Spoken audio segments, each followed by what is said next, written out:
नमस्कार किसान भाइयों। अभी किसान आंदोलन चल ही रहा है, आपको पता ही है। और सबसे बड़ी बात 26 जनवरी को जो हुआ, वो जिस प्रकार की घटनाएं हुई, तो आप सभी को पता है। सबसे पहले हमने कहा था भी किसानों के कंधे पर बंदूक रखकर कुछ लोग गोली चलाने का प्रयास कर रहे हैं। इसमें जो धीरे धीरे जब तस्वीर साफ हो रही है तो मूल चेहरे भी सामने आ रहे हैं। विपक्षी दल जिनको सत्ता की ज़रूरत है वो तो चलो कर ही रहे हैं और उनका फर्ज भी है, करना भी चाहिए। मगर इसमें जो अंतर्राष्ट्रीय साजिश कल के बाद सामने आई है, ये जो टूल पकड़ा गया है ट्विटर पर, जो खालिस्तानियों का एक हैंडल है, ट्विटर हैंडल, उसके मार्फत लोगों द्वारा खरीद कर रेहाना, वो एक ग्रेटा थंबनेल, ऐसे लोगों के जो ट्वीट आ रहे हैं और कहीं न कहीं भारत को अंतर्राष्ट्रीय स्तर पर बदनाम करने की चेष्टा की जा रही है। तो मेरे प्यारे किसान भाइयों, समस्याएं हमारी है, सरकार हमारी है, देश हमारा है। हम अपने विरोध में इतने अंधे भी ना हों कि कहीं देश का नुकसान हो।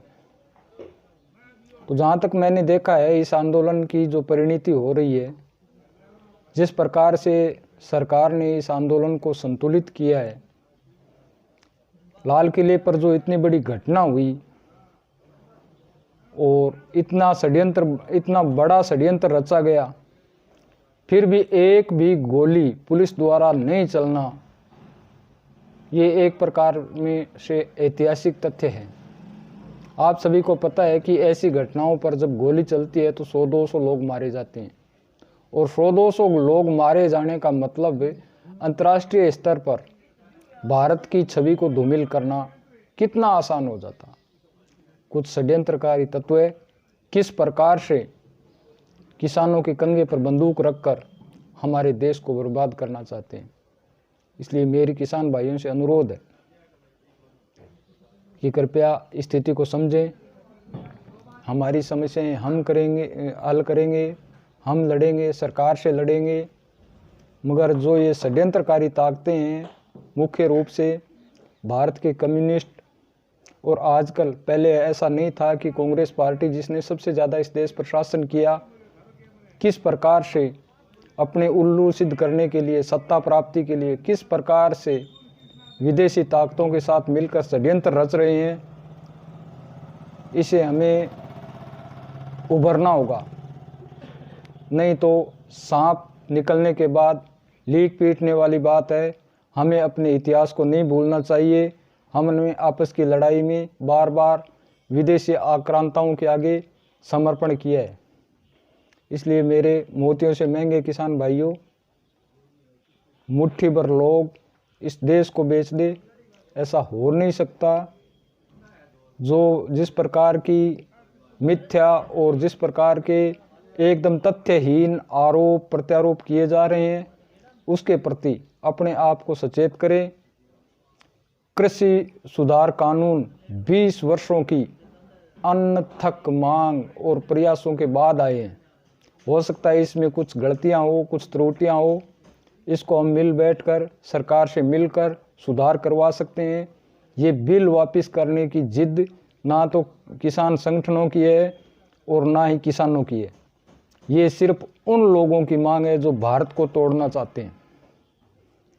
और आपको दावे के साथ कहता हूं, अगर कल ही सरकार ये तीनों कानून वापस लेने की घोषणा कर दे तो भी ये लोग रुकने वाले नहीं है, क्योंकि इनका लक्ष्य भारत को तोड़ना है। इसी के साथ मैं चाहता हूं कि आप सभी शुरू से लेकर अंत तक, 70 दिन हो गए इस आंदोलन को चलते हुए, एक एक तथ्य पर मनन करें और स्वस्थ मन से विचार करें और देखें कि इसमें गलत क्या है और सही क्या है। आत्मचिंतन एक आधार होता है। जब हम दो राह पर खड़े हो जाते हैं तो उसका एक ही आधार होता है कि हम आत्मचिंतन करें, और आत्मचिंतन से जो चीज़ निकल कर सामने आती है वो ही सत्य होता है। उसके लिए हमें किसी दूसरे की तरफ नहीं ताकना पड़ता। और जो सत्य है और एकाट्य सत्य है वो हमारी आत्मा हमें प्रेषित करती है कि आप गलत हो, असली सत्य तो ये है। जबकि कई बार मन हावी हो जाता है अपनी आत्मा पर, वो हमें वो बात मानने पर मजबूर, न मानने पर मजबूर करता है। मगर आपको पता है मन चंचल मन चोर, मन का मत्ता पल पल में और। इसलिए आत्मा की आवाज़ पर भरोसा करें। मैं बोल रहा हूँ उस पर भी भरोसा न करें, कोई और बोल रहा है उस पर भी भरोसा न करें। लोग अपने स्वार्थ के लिए हमें मोहरे बना रहे हैं, हमें मोहरे नहीं बनना है। और हमें सिर्फ आवाज़ सुननी है अपनी आत्मा की, और उसके लिए स्वस्थ मन से सुबह शाम जब भी आपको समय मिले सारे विकार मिटार कर मन में चिंतन करें। और आत्म चिंतन से जो तथ्य निकलेगा वो ही असली सत्य होगा।